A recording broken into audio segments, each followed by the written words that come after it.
few years ago, I wrote a revolutionary best-selling golf book called The Golf Swing. And in it, I described various links being the various positions in the swing, because I felt that would really help people understand where they're trying to get the club to. Now, we do not want to think about that when we're playing, obviously, but having an idea of where the club should be at certain positions, I think is a vital key to improving your overall technique. Now, what I've done, I've summarized those techniques into the most important ones. And I feel the ones I'm going to describe now to you are the ones that are really going to help you. And through David Ledbetter Interactive, you're going to see how you can actually improve the positions and the links in your golf swing.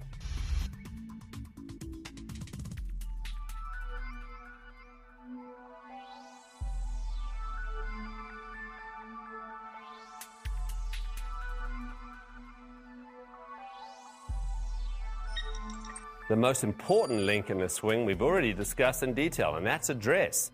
And you have to have that right in order for the next one to be effective. So let's talk about the next link or position in the swing. Right, what it is the first move away. Everything moves away, and it only moves a short distance. You can see, look at the distance the butt end of the club moves. The butt end moves this far, the head moves that far. In order to do this, you must sense that the head, the hands, the arms, the chest, all move together away in sync. We want to feel a little shift to the right with your right hip. You don't want to stay dead still. Everything moves, everything flows, everything's relaxed. At this point, the thing to check is that the butt of the club moves closer to your right leg. The club head, most important, is outside of your hands, and your right hand and right arm are on top. That's the feeling you want to have. We don't want anything rolling underneath. So everything just moves away. It's a very soft movement. No tension. We're not trying to put the club there, we're trying to swing it there, and that's vitally important. Remember, everything we're trying to do here is to swing from link to link, not just position it. These are just checkpoints. They're checkpoints through which we swing. So, as we swing back, everything flows away together, the right arm's on top of the left. We have a little angle here at the back of my left wrist. You can see, no tendency to do this. At this point, and I turn this actually to 8 o'clock position, thinking in terms of 6 o'clock being at address, 7, 8. So that's a nice little checkpoint. But I sense a little pressure in my right foot. That means my weight is already starting to shift.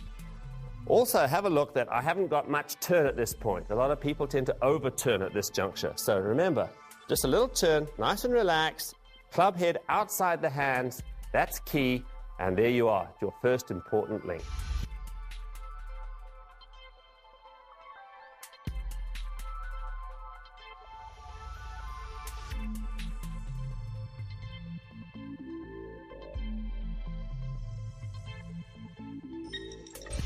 Now, let's move on to the next checkpoint or link in the swing. That really is the halfway back point. This is a position that I really like because, you know, this is the top of your backswing minus your turn. So if we can get to this point correctly, that makes everything else that much easier. So, once we've passed through our first link here, we set the club in a way that, hey, that my right wrist is hinged, my left wrist is fully cocked, my right elbow is above my left arm. Now, this checkpoint here, your left arm should be about parallel to the ground, and that's the thing that we want to look at. Left arm parallel to the ground, hands in the center of the chest. Now, this is where we start to describe the plane of the swing, the angle of the shaft. Now, if you can picture the line at address, as we swing back, I like to see most players get a little steeper than that original plane. Now, some players have it right on it, some players have it a little steeper, and my preference for most golfers is to have it a little steeper, purely because most players are way too flat at this point. You can see the end of the club, the butt of the club, points somewhere just inside the ball target line, outside of my feet, but close to the ball target line. At this point, I feel my wrist fully cocked. I've got a full wrist cock at this point. And the club is on plane, and my arms are nice and relaxed. The other thing to look at here is that my turn is not complete. I've probably only got about 2/3 of my turn as well. My left knee is being pulled across, and I'm in a position now where I've started to rotate my body to the right. I'm in a great position there to move on to the next link.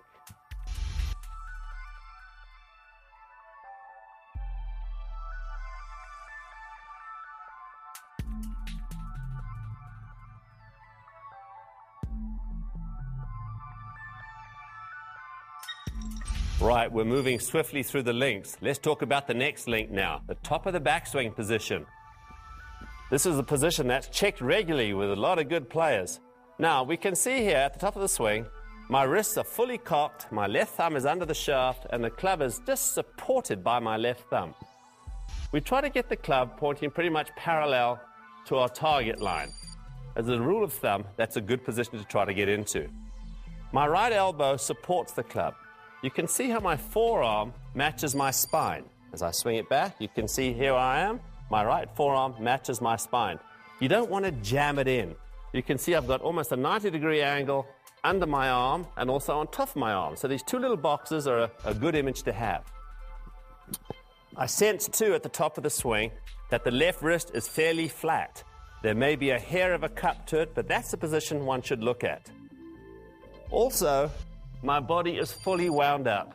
I really feel that my back is facing the target, my left shoulder is under the chin, and I feel like my head is just rotated slightly from its original start position.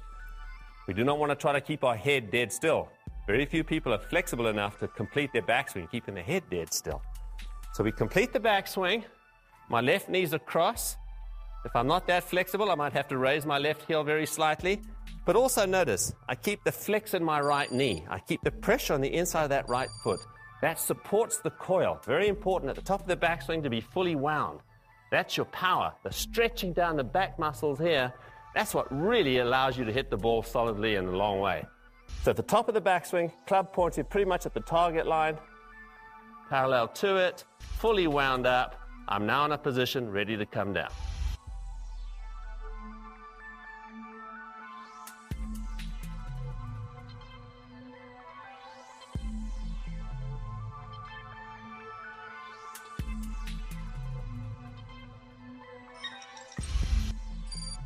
Well, having made this backswing, we're now ready to come down. I'm going to give you the next checkpoint, the next link. From the top of the swing, the initial move down has to be with the lower body. The left knee starts the movement. The hands and arms now drop. The right elbow works down towards the right hip. So we're pretty much trying to repeat the position that we were in on the backswing. One of the big differences, though, is that the shaft now, the plane, has actually flattened or shallowed. I spoke about this line at address. Now, it was a little steeper going back. On the downswing, we want this shallowing out. The more you can get this club on plane coming down, the easier it is to get the club square at impact. It doesn't have to make any compensations. We see so many golfers who are out of position or off plane and then have to compensate coming down. If we get the club into this good position on plane halfway down, we can see here it makes it a very simple task to get the club back onto the ball. So the checkpoints are on plane, right elbow, close to the right hip. At this point as well, my weight is still pretty much back on my right leg. We don't want a lot of movement to the left side. Certainly there's a start to the left side. As I say, the left knee initiates the movement from the top. But we're in a position now where we're still behind it with the upper body. The club is ready to be delivered back to the ball.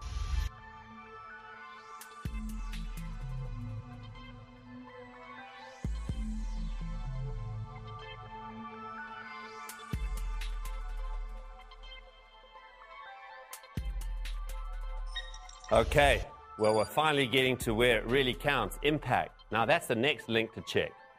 And I'll tell you, in my time as a teacher, I've seen some really horrible-looking impact positions. So let's help you get into the right positions here and understand where you should be. Coming into the ball, the big key here is that the hands are leading the club head. The shaft is leaning forward. That is key. We see so many golfers come into it and, hey, the club head is ahead of the hands in a scoopy position. They've lost all their speed, lost all their power. So you not only hit it short, you hit it crooked as well. Not a good combination. Now, in this position here, you can see my hands are leading. My left arm is fairly straight here. That's something that happens without me being conscious of it. It just happens that way. Forces pull on my arm, and that gets my arm extended. My left wrist is flat. My right wrist is bent back. This allows me then to hit the ball solidly. Look at my body position. My left leg is nearly straight. My weight is pretty much all into my left side, and I'm off my right foot. My right knee is moving in. Also, at this point, my right arm is tucked. We don't want to have the right arm high. The right arm is underneath. The sensation here with your body is that it's open. Your hips are open at least 45 degrees, and your upper body should be at least square. For good players, it should be even slightly open.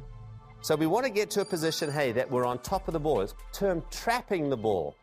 Our hands are leading, right arm is set back, and we're in a position where we can really deliver the club powerfully to the ball.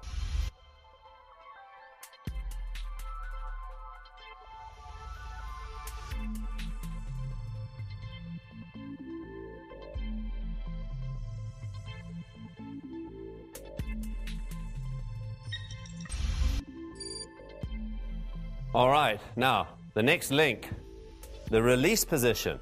Now, this purely is the effect of what's happened before, but it's a good idea to actually visualize where you're trying to get the club to. Now, at this point, the body is rotating through. The club is releasing, and in a position here, you can see my arms are extending. My right arm is extended. The club pretty much is on a plane which mirror images the plane that we started at address. That's a good reference point. So as we swing through here, the checkpoint is, hey, almost fully turned through the ball, not quite. The left elbow is folded, the right arm is extended, the club is in a really hinged position. You can see, look at my wrists, they've re-hinged in a very similar position to where they were going back, a mirror image position through here. So very easy checkpoint to look at, but remember, it's the effect, not the cause.